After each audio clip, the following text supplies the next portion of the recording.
بسم اللہ الرحمن الرحیم۔ السلام علیکم۔ ٹھنڈ اپنے عروج پر تھی۔ سردیوں کے یہ دن بہت زیادہ ہی سرد تھے۔ ہر کوئی اپنے گھروں کے اندر دب کے بیٹھا تھا، کوئی بھی باہر نکلنے کا نام نہیں لے رہا تھا۔ ایسے میں سلطان صلاح الدین ایوبی رحمۃ اللہ علیہ کی سب سے عزیز وزیر جو اپنے کمرے کے باہر آگ جلا کر بیٹھے ہوئے تھے، ان کو سردی بہت لگتی تھی، جس کی وجہ سے وہ نہ کمرے میں بیٹھ پا رہے تھے نہ ہی باہر۔ اس وجہ سے انہوں نے یہی سوچا کیوں نہ آگ لگا کر تھوڑی دیر جسم کو سکون پہنچایا جائے، لیکن وہ نہیں جانتے تھے کہ یہ سکون آج ان کی زندگی کو بہت برے طریقے سے برباد کر کے رکھ دے گا۔ سلطان صلاح الدین ایوبی رحمۃ اللہ علیہ کا یہ وزیر ان سے بہت وفادار اور ایماندار تھا۔ ان کے لیے کبھی بھی کسی کے منہ سے غلط الفاظ سننے کا روادار نہیں تھا۔ ان کی دیانتداری اور انصاف پسندی کی وجہ سے وہ بہت قائل تھا۔ کبھی نہ کبھی وہ لوگوں کے ساتھ ناانصافی کر جاتا تھا، لیکن جب سے وہ سلطان صلاح الدین ایوبی رحمۃ اللہ علیہ کا وزیر بنا تھا، تب سے اس نے اپنے آپ کو بالکل تبدیل کر لیا تھا، خود کو لوگوں کے لیے وقف کر دیا تھا اور سلطان کی زندگی کے لیے خود کو قربان کر دیا تھا۔ اس نے سوچ لیا تھا کہ اب زندگی گزارنی ہے تو سلطان کے لیے ہی گزارنی ہے، اس کے علاوہ مرنا ہے تو ان کے لیے ہی مرنا ہے۔ یہی اس کی زندگی کا اصول تھا۔ وہ جو خود کو سردی سے بچانے کی خاطر باہر بیٹھا ہوا تھا، اس کو نہیں معلوم تھا کہ آج اس کے سامنے کیا راز افشا ہونے والا ہے۔ سلطان صلاح الدین ایوبی رحمۃ اللہ علیہ کی زندگی کا سب سے بڑا راز آج اس کی آنکھوں کے سامنے آنے والا تھا، اور یہ راز اس کی زندگی کو بالکل مکمل تبدیل کرنے والا تھا۔ وہ جو بالکل اپنے آپ میں مگن ہاتھ سیکنے میں مشغول تھا، اچانک ہی اس کی نظر دروازے کی جانب بڑھی۔ اس کو کچھ دھندلا دھندلا سا محسوس ہوا۔ سردی کے باعث بہت زیادہ دھند ہو رہی تھی، جس کی وجہ سے سامنے کا منظر صاف دکھائی نہیں دے رہا تھا۔ وہ اپنی نشست چھوڑ کر اٹھا اور قدم با قدم دروازے کی جانب بڑھنے لگا۔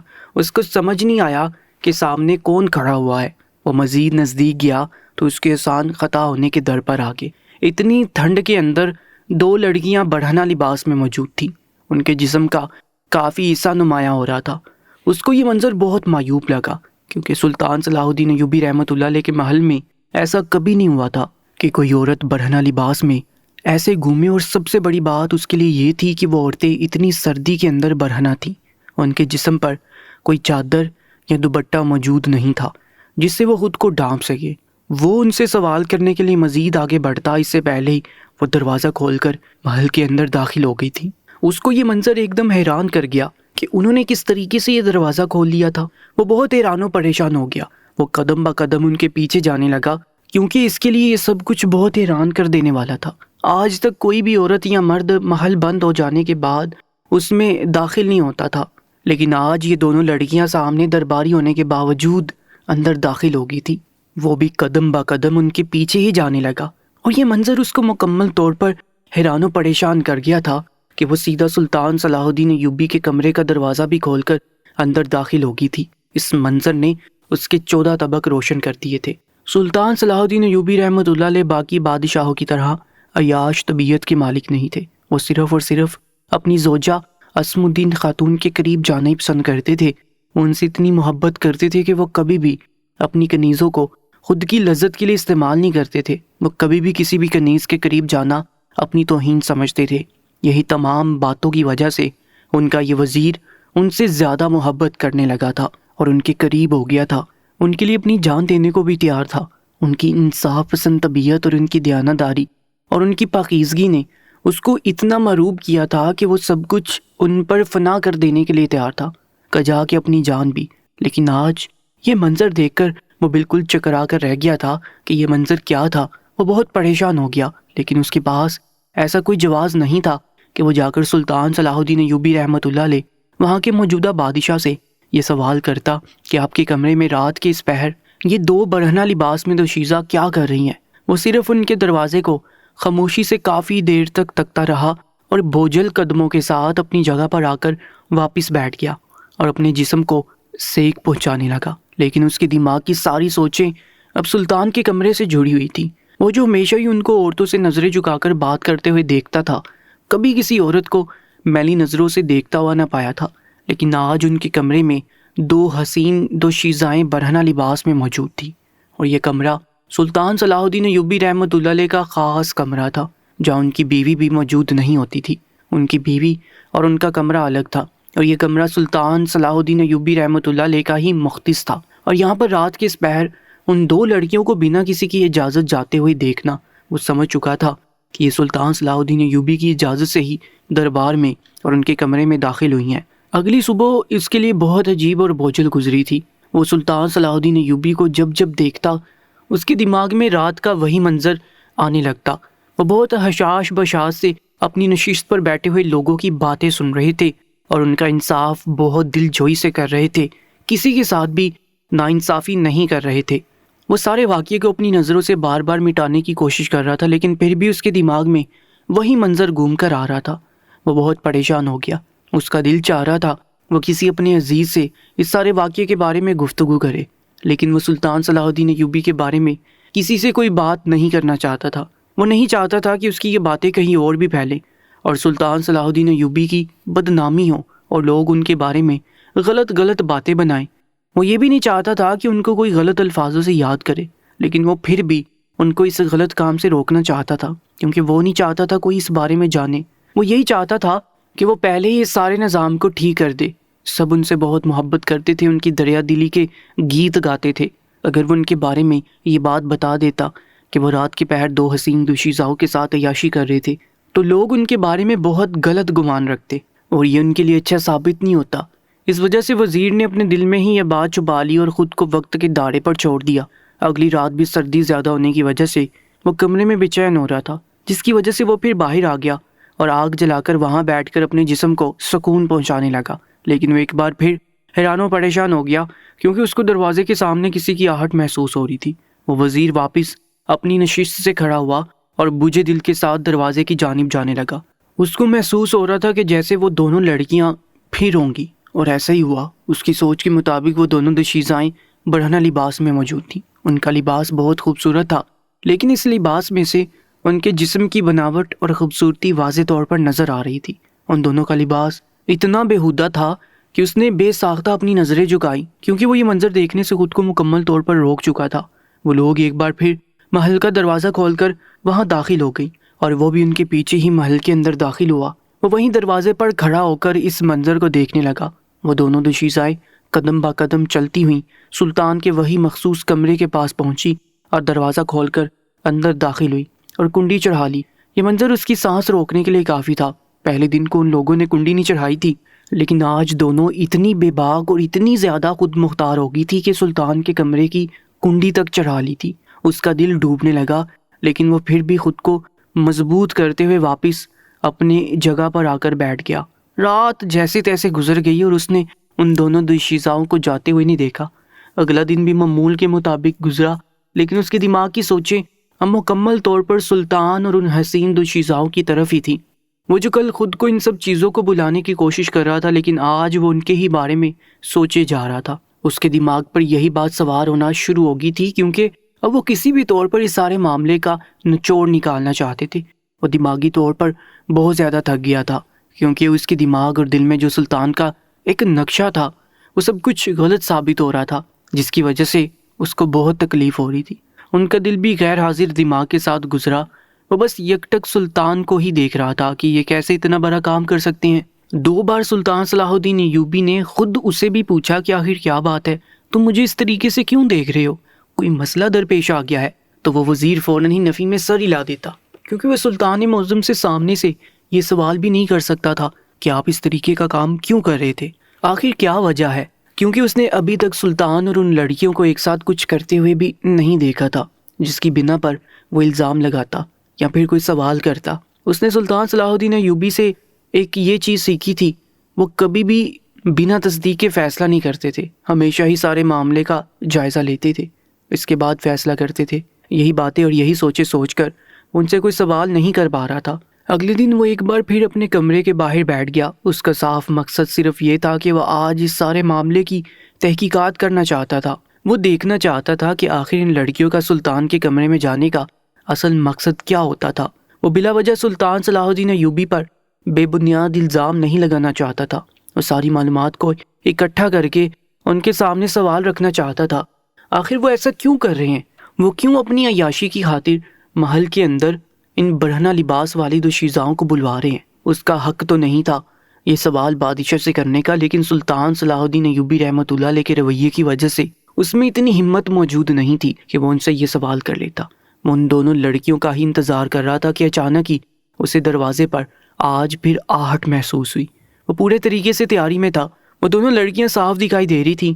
آج اور دنوں کے مقابلے میں سردی تھوڑی کم تھی، لیکن ان دونوں کے لباس پھر بھی برہنہ ہی تھے۔ اس کا دل ڈوب کر ابھرا۔ اس کو اپنے سلطان کے بارے میں اس طریقے سے شک نہیں کرنا چاہیے تھا، لیکن دماغ کہہ رہا تھا کہ کچھ تو گڑبڑ ہے۔ آج پھر وہ لڑکیاں بنا اجازت کے دربار میں داخل ہو گئی تھیں اور قدم با قدم سلطان کے مخصوص کمرے میں بنا کسی کی پرواہ کیے داخل ہو کر کنڈی چڑھا چکی تھی۔ ان کے پیچھے ہی دبے قدموں وزیر بھی داخل ہوا۔ اس نے چاروں جانب نگاہ گھمائی تو سارا دربار سناٹے کی ضد میں تھا۔ کمرے کا دروازہ تو مکمل طور پر وہ بند کر چکی تھی، لیکن کمرے کا روشن دان ابھی تک کھلا ہوا تھا۔ وزیر کے دل میں ڈر تو جاگا تھا۔ بنا سلطان کی اجازت کے وہ ان کے کمرے میں جھانک نہیں سکتا تھا۔ اگر سلطان معظم اس کو یہ حرکت کرتے ہوئے دیکھ لیتے تو اس کے لیے بہت ساری سزا تیار کی جاتی، لیکن وہ اتنی آسانی سے اتنے قریب آ کر مڑنا نہیں چاہتا تھا۔ اس وجہ سے اس نے دل کی دھڑکن کو قابو میں کر کے روشن دان کی جانب اپنے قدم بڑھائے۔ اس کا ایک ایک قدم من کا باری ہو رہا تھا اور اس کے دل میں یہی ڈر تھا کہیں سلطان اس کو یہ عمل کرتے ہوئے دیکھ نہ لے۔ وزیر نے ایک کرسی رکھی اور اپنا توازن برقرار رکھتے ہوئے ہاتھ روشن دان پر جمائے اور کمرے میں جھانکنے کی کوشش کرنے لگا۔ اس کا توازن بالکل بھی سنبھل نہیں رہا تھا، لیکن اس نے خود کو روشن دان کے سہارے سنبھال لیا اور نگاہیں جب کمرے کے اندر مرکوز کیں تو اس کے اوزان خطا ہو گئے۔ اس کو سمجھ نہیں آیا یہ سب اس کے سامنے کیا ہو رہا ہے۔ اس کے وہم و گمان میں بھی نہیں تھا کہ کمرے کے اندر یہ بھی ہو سکتا ہے۔ وہ اس قدر گھبرا گیا تھا یہ منظر دیکھ کر کہ بے ساختہ زمین دوز ہوا۔ جیسے ہی وہ زمین دوز ہوا، کمرے میں حرکت ہونا بند ہو چکی تھی۔ وہ فوراً سے پہلے وہاں سے کھڑا ہوا اور بھاگتا ہوا محل سے باہر آ گیا اور تیز تیز سانس لینے لگا۔ اس کے بالکل اوزان خطا ہو چکے تھے، جس کی وجہ سے وہ اپنے ہوش میں نہیں تھا۔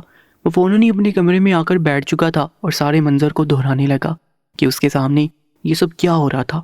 اسے ہر حال میں سلطان معظم کو سارے واقعے کے بارے میں آگاہ کرنا تھا کہ ان کی ناک کے نیچے یہ سب کیا ہو رہا ہے۔ وہاں پر اس نے جو دیکھا تھا اس کو سب کچھ عجیب سا کر گیا تھا۔ اس کے دماغ میں بالکل بھی یہ بات نہیں تھی کہ بادشاہ کی بیوی ان کے ساتھ بغاوت کرنے کی کوشش کرے گی۔ عصمت خاتون سے اس کو اس ساری چیزوں کی بالکل امید نہیں تھی۔ سلطان معظم کی زندگی کا ایک ہی اصول تھا، جو بھی غلطی پر ہوگا اس کو سزا لازمی ہوگی، سامنے چاہے رشتہ داری کیوں نہ ہو۔ اس وجہ سے وزیر نے رات بھر یہ بات سوچ لی کہ وہ صبح ہوتے ہی سلطان کو یہ ساری بات بتا دے گا۔ ان کے کمرے میں یہ سب کیا ہوتا آ رہا ہے، اس کو بس بے چینی سے صبح کا انتظار تھا۔ جیسے ہی صبح ہوئی اور اس کا سامنا سلطان صلاح الدین ایوبی سے ہوا، اس نے تمام روداد رات کی ہوئی سلطان معظم کو بتا دی، اور جو اس طریقے سے وہ لڑکیاں بنا اجازت کے دربار میں ان کے کمرے میں داخل ہو رہی تھی اور ان کا یہ سب کرنے میں ساتھ دینے والا کوئی اور نہیں عصم الدین خاتون تھی، اس لیے اس نے سلطان سے کچھ بھی چھپانا ضروری نہیں سمجھا۔ ان کو الف سے لے کر یہ تک تمام باتیں بتا دی۔ سلطان صلاح الدین ایوبی رحمۃ اللہ علیہ یہ ساری باتیں سن کر ایک دم سکتے کی حالت میں آگے تھے۔ انہیں اپنی بیوی سے امید نہیں تھی کہ وہ یہ سب کر جائے گی، اور وہ اچھے طریقے سے جانتے تھے کہ وزیر کبھی بھی جھوٹ نہیں کہہ سکتا۔ انہوں نے فوراً ہی دربار لگایا اور اپنی بیوی کو وہاں حاضری کے لیے بلا لیا۔ ان کے چہرے پر ایک الگ ہی سرد پن تھا۔ تمام درباری سہمے ہوئے تھے۔ وزیر صاحب بھی وہاں کھڑے ہوئے سارے منظر کو اپنی آنکھوں سے دیکھ رہے تھے۔ سامنے ان کی بیوی عصم الدین خاتون نگاہیں جھکائے سلطان صلاح الدین ایوبی کے دربار میں ایک مجرم کی طرح سر جھکائے کھڑی ہوئی تھی۔ سلطان کی آنکھیں سرخ انگارہ ہو رہی تھی۔ انہیں اپنی بیوی سے اس سب کی امید نہیں تھی کہ وہ عصم الدین خاتون اتنی بڑی غلطی کر جائے گی۔ انہوں نے گرجتی ہوئی آواز میں ان کی جانب دیکھتے ہوئے پوچھا کہ وہ دونوں لڑکیاں کون ہیں، ان کی کیا حقیقت ہے، مجھے سب بتائیں۔ وہ دونوں بنا میری اجازت کے میرے مخصوص کمرے میں کیسے داخل ہوئی تھی، اور آپ ہوتی کون ہیں ان کا اس سب میں ساتھ دینے والی؟ سچ بتائیں، وہ دونوں کس دشمن کی ساتھی ہیں، اور جو وزیر نے دیکھا وہ سب کیا تھا؟ ان کی آواز میں اتنی گرج تھی کہ تمام درباری کام سے گئے تھے، جبکہ عصم الدین خاتون بالکل خاموشی سے سر جھکائے کھڑی تھی۔ انہوں نے سر اٹھا کر ان کی جانب دیکھا اور کہنے لگی، سلطان معظم آپ کا غصہ بجا ہے، لیکن میرا یقین کریں، میں مر تو سکتی ہوں لیکن آپ کے ساتھ کبھی غداری کرنے کا سوچ بھی نہیں سکتی۔ وزیر نے جو بھی دیکھا وہ کہانی کا ایک رخ تھا۔ ابھی تک آپ وزیر اور یہاں موجود تمام درباری کہانی کے دوسرے رخ سے ناواقف ہیں۔ وزیر نے دیکھا ہوگا کہ کمرے کے اندر میں بھی موجود ہوں اور وہ دونوں بھی موجود ہیں۔ جن کو میں آپ کی ٹیبل کے نیچے چھپا رہی تھی، اور اس سب کا مقصد صرف اور صرف ان دونوں کی جان بچانا تھا۔ سلطان صلاح الدین ایوبی کے چہرے پہ جو سرد پن تھا وہ سنجیدگی میں ڈل چکا تھا۔ وہ گہری نگاہوں سے اپنی بیوی کی جانب دیکھنے لگے اور ان کی باتوں کو غور سے سننے لگے۔ وہ دونوں لڑکیاں میری خاص کنیز کے پاس آ کر مجھ سے ملنے کی درخواست کر رہی تھی، جبکہ میں نے انہیں ملنے سے انکار کر دیا تھا، لیکن بار بار ان کے بولنے کی وجہ سے میں جب ان سے ملی تو وہ دونوں میرے قدموں میں بیٹھ کر زاروں کی طرح رونے لگی، کہنے لگی کہ ہماری جان بچا لیں، ہم دونوں بہت پریشان ہیں۔ سلطان معظم، یقین جانیے وہ دونوں ایک اچھے گھرانے کی لڑکیاں ہیں، لیکن بدقسمتی سے ان کا باپ ایک شرابی ہے، جس کی وجہ سے ان کی عزت بہت زیادہ خطرے میں ہے۔ اس کے باپ نے اپنی شراب پینے کی خاطر زمیندار سے کچھ پیسے ادھار لیے، جس کو وہ چمکا نہیں پا رہا، تو اس نے ان کی بیٹیوں کی عزت مانگ لی ہے۔